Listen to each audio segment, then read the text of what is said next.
கொஞ்சம் தள்ளி அது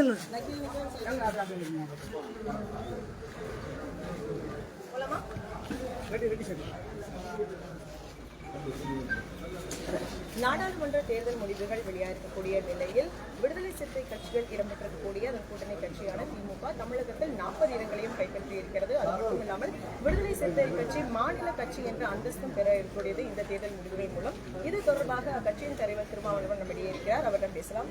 சார் வணக்கம். தமிழகத்தில் திமுக அதிமுக அடுத்தபடியா ஒரு மாநில கட்சி என்ற அந்தஸ்தை விடுதலை சிறுத்தை கட்சிகள் இந்த தேர்தல் முடிவுகள் மூலம் பெற இருக்கிறது. எப்படி பார்க்கிறீங்க? இந்த தேர்தலில் திராவிட முன்னேற்ற கழகத்தின் தலைமையிலான கட்சிகளுக்கு மகத்தான வெற்றியை மக்கள் வழங்கியிருக்கிறார்கள். இந்த மாபெரும் வெற்றியை வழங்கிய தமிழ்நாட்டு மக்கள் அனைவருக்கும் விடுதலை சிறுத்தைகள் கட்சியின் சார்ந்த நன்றியை உரித்தாக்குகிறேன். அத்துடன் விடுதலை சிறுத்தைகள் கட்சி இந்த தேர்தலில் 2 நாடாளுமன்ற உறுப்பினர்களை பெற்றிருக்கிற நிலையில் தேர்தல் ஆணையத்தால் அங்கீகரிக்கப்படுகிற ஒரு மாநில கட்சியாக பரிணாமம் பெற்றிருக்கிறது. 25 ஆண்டு கால தொடர் போராட்டத்தின் விளைவாக விடுதலை சிறுத்தைகள் கட்சி இந்த நிலையை எட்டியிருக்கிறது. இந்த அங்கீகாரத்தை வழங்கிய மக்களுக்கு, குறிப்பாக சிதம்பரம் விழுப்புரம் தொகுதியை சார்ந்த வாக்காளர் பொதுமக்களுக்கு எனது நெஞ்சார்ந்த நன்றியை தெரிவித்துக் கொள்கிறேன். தென்னிந்தியாவிலேயே இப்போது இந்த சூழலில் மாநில அங்கீகாரத்தை பெற்ற ஒரு கட்சியாக விடுதலை சிறுத்தைகள் கட்சி வலுப்பெற்றிருக்கிறது.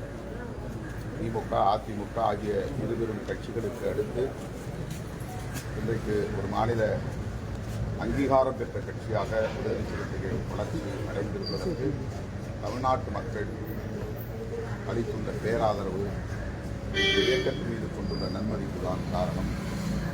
அதற்காக நான் மீண்டும் ஒருமுறை தமிழக வாக்காளர் பொதுமக்களுக்கு எனது நெஞ்சார்ந்த நன்றியை சார்ந்தேன். இந்த அங்கீகாரம் அப்படிங்கிறது எப்போது வழங்கப்படும், அதுக்கான நடைமுறைகள் என்ன?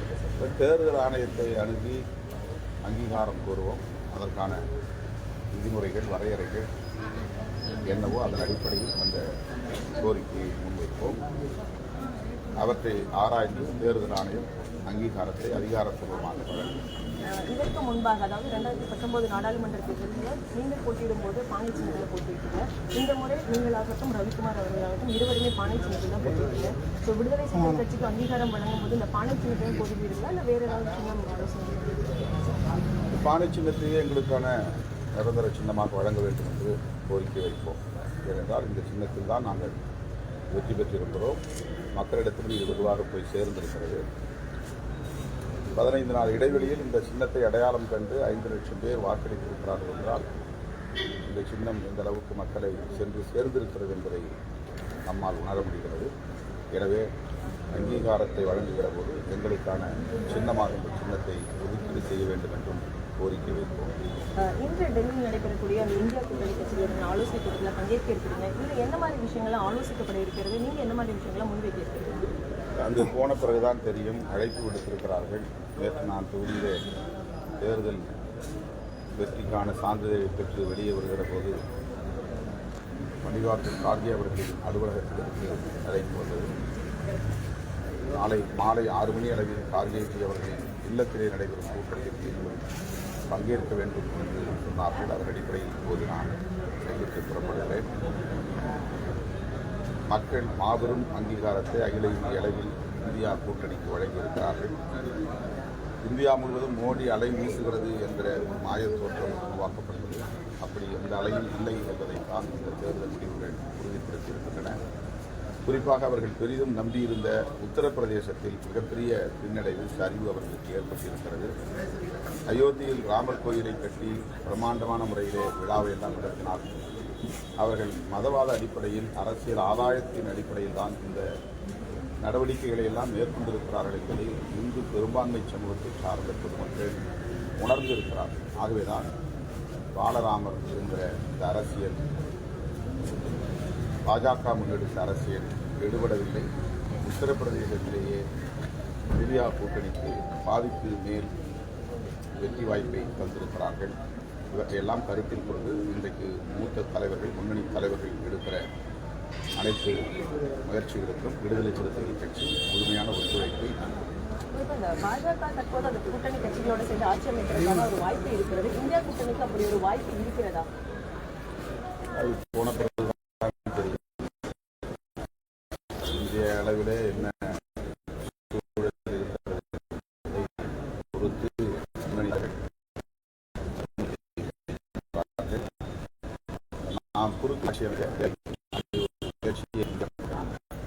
முன்னணி தலைவர்கள் பாரதிய ஜனதாவுக்குள்ளேயே RSS பாரதிய ஜனதாவுக்கு இடையிலே சில முரண்பாடுகள் இருப்பதாக அந்த முரண்பாடுகளின் அடிப்படையில் அவருக்கு கசப்பு ஏற்பட்டால், விரிசல் ஏற்பட்டால் இந்தியா கூட்டணியை நோக்கி சில கட்சிகள் வருவதில் வாய்ப்புள்ளது. அவ்வாறு வரும் பட்சத்தில் இந்தியா கூட்டணி ஆட்சி அமைக்கும்.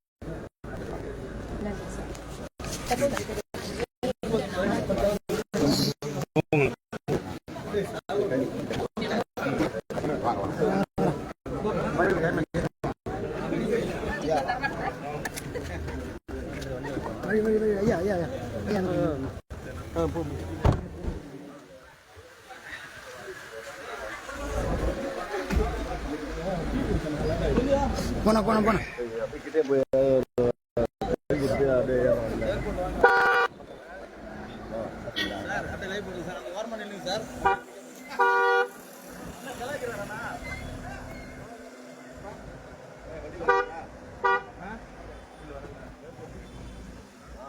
மகேஷனா